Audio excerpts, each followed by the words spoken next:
Tout d'abord, Éric, tu nous parles de la santé cardiovasculaire. Oui, Peggy, en fait, le cœur. En fait, il faut savoir que le cœur est vraiment un organe extraordinaire. On ne réalise pas tous et chacun à quel point c'est fantastique. Imaginez-vous, en fait, là, qu'il va battre environ 1,16 fois en moyenne par seconde toute la journée. Ça fait un petit peu plus de 100 000 battements par jour. Ça fait un petit peu plus de 4 millions de battements par année. Ça fait 3 milliards de battements sur une vie. Fait qu'essayez de vous imaginer, finalement, là, de fermer le poing comme ça, 80-85 fois d'une minute. Imaginez-vous que vous allez le faire toute la journée. Donc, c'est un muscle qui est extrêmement fort. C'est un muscle qui est très, très fort et qui a beaucoup d'endurance, qui ne va jamais se reposer non plus. Il ne faut pas qu'il arrête trop longtemps. Et en fait, quand on parle de santé cardiovasculaire, habituellement, les gens ils pensent au cholestérol. Hein? Alors, la majorité des gens vont penser au cholestérol avec le bon puis le mauvais cholestérol, mais il y a juste une molécule qui existe. La raison pour laquelle on parle de bon et de mauvais cholestérol, c'est les transporteurs lipidiques sanguins. Donc, on va mesurer les quantités. Il y a différents types de transporteurs lipidiques sanguins. Il y en a qui vont causer des risques de maladies cardiovasculaires parce qu'ils pourraient bloquer les artères. Mais c'est beaucoup relié à l'oxydation, entre autres, du mauvais cholestérol. Ce qu'on va appeler le mauvais cholestérol, c'est des transporteurs qui vont s'oxyder. Fait que, avant tout, en santé cardiovasculaire, l'alimentation a un très gros impact. Puis il faut savoir que la santé cardiovasculaire va avoir un impact sur un paquet de facettes de santé, dont, entre autres, l'Alzheimer.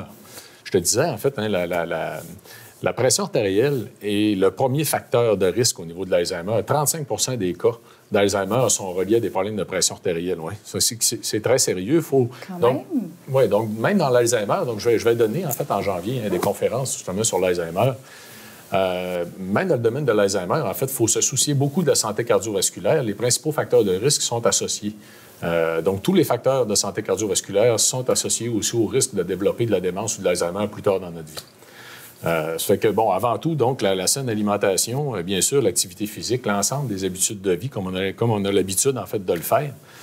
Et c'est sûr que, bon, nous, ce que l'on a fait, en fait, au niveau des produits de santé naturelle, parce que souvent, on parle des produits Vitali, on a regroupé deux facettes. Soit un produit qui s'appelle cardiovasculaire, qui contient les vitamines les plus importantes pour la santé cardiovasculaire, la santé des cellules musculaires en tant que telles, soit des vaisseaux sanguins ou du cœur. Et en même temps, les polyphénols d'olive qu'on retrouve dans les produits Vitali, c'est la dose recommandée par l'Union européenne pour la réduction des risques de maladies cardiovasculaires reliées à l'athérosclérose, qui est le blocage des artères, donc qui est dû justement à l'oxydation du mauvais cholestérol. Les polyphénols d'olive, de l'huile d'olive, en fait, ont été connus en premier lieu pour ce bénéfice santé-là, pour réduire l'oxydation du mauvais cholestérol sanguin puis réduire les maladies cardiovasculaires reliées. Donc, la dose qu'on utilise, c'est la dose recommandée par l'Union européenne parce que c'est une dose qui correspond à la consommation moyenne, en fait, des gens de la diète méditerranéenne qui sont des gros consommateurs de polyphénol d'olive. Donc, il y a vraiment un lien. C'est pour ça qu'on fait souvent un lien avec le cœur et le cholestérol. Là, tu nous l'as bien expliqué. Donc, notre cœur se porte mieux si on a un bon taux de cholestérol. Ça n'a rien à voir avec plus ou moins ingérer tel ou tel aliment. C'est la santé, au bout de la ligne, de notre cœur qu'il faut entretenir. Comme moi, j'ai un souffle au cœur, par exemple, donc qui est permanent, ce qui n'est pas dangereux. Puis beaucoup de gens, on se souffle au cœur là, mais ça n'empêche pas qu'il faut, prendre soin de ce qu'on mange puis de faire de l'activité physique aussi. Parce que là, on parle de prendre des suppléments, mais je pense que l'activité physique doit y être beaucoup, pour le cholestérol et aussi pour avoir un bon cœur. Il faut bouger. En fait, c'est même plus important encore que la question du cholestérol, c'est qu'il va varier en fonction de la qualité de notre alimentation, en fonction de notre stress, en fonction d'un paquet de facettes. Donc, si on améliore nos habitudes de vie, il va s'améliorer lui avec. Puis il ne faut pas oublier une chose, en fait, c'est que les médicaments actuellement pour la santé cardiovasculaire, entre autres comme pour le cholestérol, ils vont réduire d'à peu près 20 à 30 les risques de maladies cardiovasculaires seulement. Les saines habitudes de vie pourraient les réduire de 84 à 92 Il faut se demander où on met notre confiance ou encore où on met nos efforts.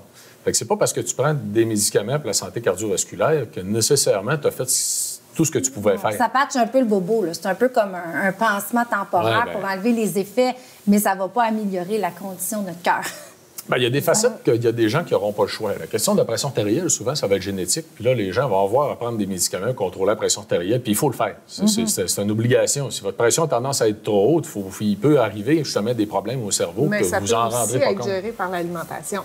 Oui, effectivement. Ça a un très gros impact. Exactement. En tout cas, chose certaine, Éric, je ne sais pas si ton cœur est entièrement en santé, mais tu es quelqu'un qui a un grand cœur. Alors, merci pour cette belle chronique. Ça fait plaisir.